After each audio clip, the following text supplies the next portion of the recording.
Hello friends, मैं ऋतिक गुप्ता, आपका gardener दोस्त। देखिए, आज आपसे बात करूँगा मोगरा की प्लांट केयर के बारे में कि अब गर्मियों में हमें अपने मोगरा की देखभाल कैसे करनी है। और जैसे हमें मोगरा की देखभाल करनी है, मोगरा जिस फैमिली को बिलोंग करता है उसी फैमिली को बिलोंग करते हैं हमारे चमेली, चांदनी, जूही। जो आपके इतने प्लांट हैं, ये जो आपके वाइट फ्लावरिंग मैक्सिमम जो प्लांट्स होते हैं, ठीक है। ऐसा नहीं है कि अब आप कहो कि आपके पास तो वाइट गुड़हल भी है, तो ऐसा नहीं है, ठीक है। तो गुड़हल की अलग केयर होती है, वैसे लगभग सेम सी होती है, इसलिए मैंने इनको एक उसमें रख रखा है, रो में, ठीक है।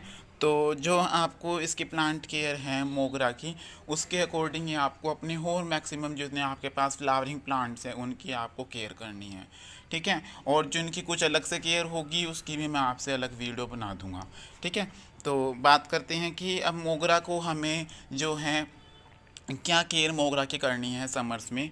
तो सबसे पहले मैं अगर आपसे बात करूं कि मोगरा जो है हमारा समर फ्लावरिंग प्लांट है। ये आपका अब मार्च से अप्रैल से लेकर आपका नवंबर तक फ्लावरिंग करेगा और फिर सर्दियों में हमारा ये प्लांट डोरमेंसी में चला जाएगा, ठीक है।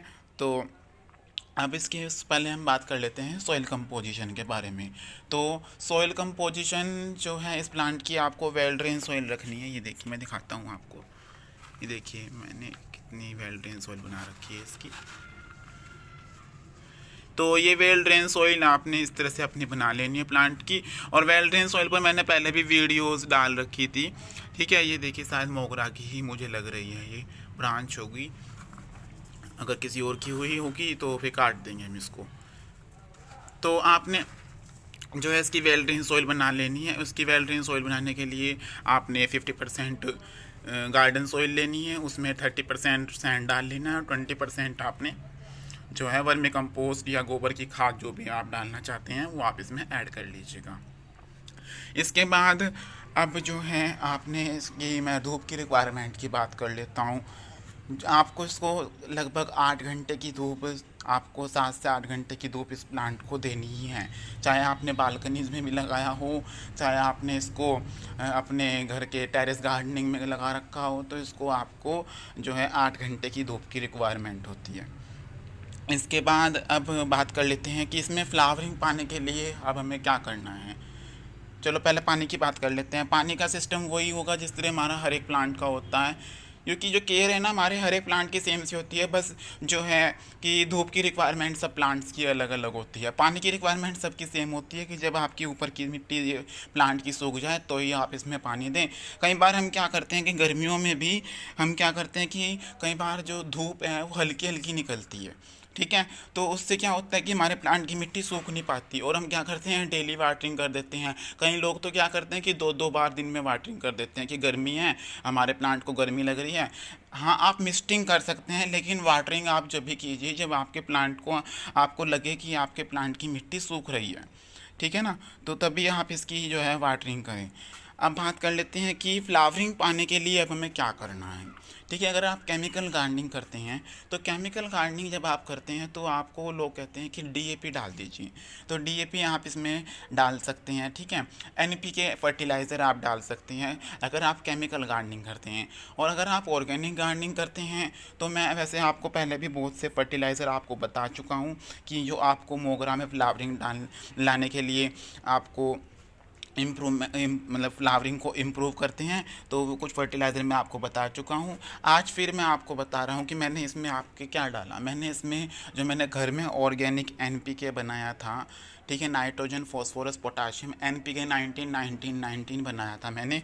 तो मैंने तो इसमें वो डाला है, ठीक है। इससे पहले मैंने इसमें थोड़ी सी फास्फोरस की रिक्वायरमेंट के लिए इसमें मैंने प्याज के जो छिलक होते हैं उसका फर्टिलाइज़र बनाकर डाला था। उसकी भी वीडियो आप मेरे इस यूट्यूब चैनल पर देख सकते हैं, मेरे चैनल पर, ठीक है। एनपीके का मैं लिंक इसमें डाल दूँगा डिस्क्रिप्शन में, आप वहाँ से जाकर देख सकते हैं कि मैंने कैसे बनाया, ठीक है। और इसके रिज़ल्ट्स आप देख सकते हैं कि मैंने एक हफ़्ते पहले लगभग एनपीके बनाया था, वो डाला था। ये देखिए आप इसके रिज़ल्ट्स देख सकते हैं। कुछ लोग कहते हैं कि ऑर्गेनिक गार्डनिंग करने से ना रिजल्ट्स नहीं मिलते। रिजल्ट्स तो हमें मिलते हैं, लेकिन हमें रिजल्ट्स जो हैं थोड़ा लेट मिलते हैं। ये देखिए जो गुड़हल में फ्लावरिंग हो रही है, ये भी मेरा ऑर्गेनिक गार्डनिंग का ही रिज़ल्ट है। इसमें मैंने आपके जो है पोटाशियम के लिए डाला था, पोटैटो पील फर्टिलाइज़र मैंने इसमें डाला था, तो उससे रिजल्ट्स मिले हैं। और उसके बाद फिर मैंने इसमें एनपीके मैंने इसमें अपना जो बनाया था वो नहीं डाला, क्योंकि जब हमारे प्लांट में फ्लावरिंग हो रही हो, ये बात आपको ध्यान रखनी है कि जब भी प्लांट में फ्लावरिंग हो रही हो उस टाइम आपने कोई भी फर्टिलाइज़र नहीं डालना है, आपने फर्टिलाइज़र रोक देना है। और जब फ्लावरिंग होकर चली जाए एक बार, फिर आपने थोड़ी थोड़ी सी अपने प्लांट की प्रूनिंग कर देनी है, और उसके बाद आपने इसमें फिर से फर्टिलाइज़र डालना है। अगर उस प्लांट को रिक्वायरमेंट है तो ही आप उसमें फर्टिलाइज़र डालें, अदरवाइज़ आप अपने प्लांट में फर्टिलाइज़र ना डालें। इससे आप क्या होगा कि आपके प्लांट को कुछ साइड इफ़ेक्ट भी हो सकते हैं। ठीक है, अगर हम क्या करेंगे, हम फर्टिलाइज़र डालते जा रहे हैं, आपको पता है कि ऑर्गेनिक गार्डनिंग से कुछ ज़्यादा साइड इफ़ेक्ट नहीं होते। ठीक है, ऑर्गेनिक गार्डनिंग में जो साइड इफ़ेक्ट है वो जीरो होते हैं। जीरो का मतलब कि कोई साइड इफ़ेक्ट नहीं होता। तो लेकिन हम लोग क्या करते हैं कि हम सोचते हैं कि आपके जो हैं इसके तो साइड इफ़ेक्ट जीरो हैं, कोई बात नहीं, हम डाल दो। तो इससे क्या होगा कि एक्सिस में जो आयंस आपके जो सॉइल में प्रेजेंट हो जाएंगे।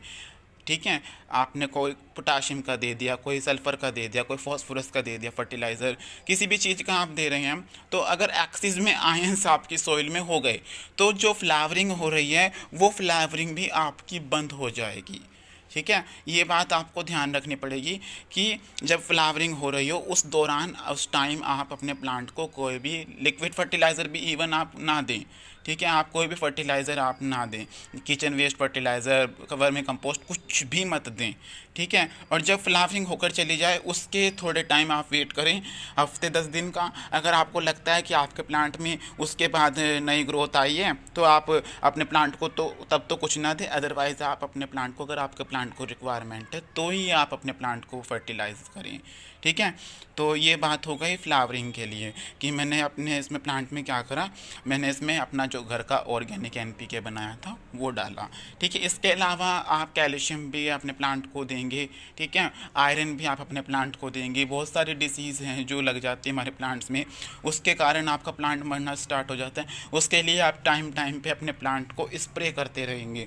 ठीक है, आप हफ्ते में 2 बार भी स्प्रे कर सकते हैं। स्प्रे जो मैंने कल बनाया था उसका भी मैं आपके इसमें लिंक डाल दूँगा, और जो आपका मैंने कई दिन पहले बनाया था उसका ये मैं आपके इसमें लिंक डाल दूँगा। मैंने अब तक आपसे 2 स्प्रे शेयर कर चुका हूँ। ठीक है, दोनों के मैं इसमें लिंक आपके डिस्क्रिप्शन में डाल दूँगा। ठीक है, और इसके अलावा जो है आपने पानी का ध्यान रखना है। ये सब कुछ हो गया। अब ग्रीन लीव्स के लिए आप क्या करेंगे, ग्रीन लीव्स के लिए मैंने आपको एक दिन नाइट्रोजन का बताया था कि मनी प्लांट में जो हम यूज़ करते हैं चाय की पत्ती का आप स्प्रे भी आप कर सकते हैं अपने प्लांट्स पे। ठीक है, लेकिन आपको याद रहे कि प्याज के छिलकों का आपने स्प्रे नहीं करना है। प्याज के छिलकों में फॉस्फोरस ज़्यादा होता है, इसलिए फॉस्फोरस से हमारे प्लांट को हार्मफुल होता है हमारे प्लांट के लिए। तो फॉस्फोरस से आपके प्लांट के जो हैं पत्ते जलने स्टार्ट हो जाते हैं। ठीक है, तो इसलिए आप अपने प्लांट को फॉस्फोरस का मतलब कि जो आपके प्याज के छिलक हैं उसके आप स्प्रे ना करें, आप करें तो चाय की पत्ती का स्प्रे करें। उससे आपके प्लांट की ग्रीन लीव्स रहेंगी और आपका प्लांट अच्छी ग्रोथ भी करेगा। ठीक है, तो ये बात हो गई हमारी आज मोगरा के बारे में। तो अगर आपको ये मेरा वीडियो अच्छा लगा हो तो इसको लाइक कर दीजिएगा और मेरे चैनल को सब्सक्राइब कर दीजिएगा। ओके फ्रेंड्स, बाय, कल मिलेंगे नए प्लांट के साथ।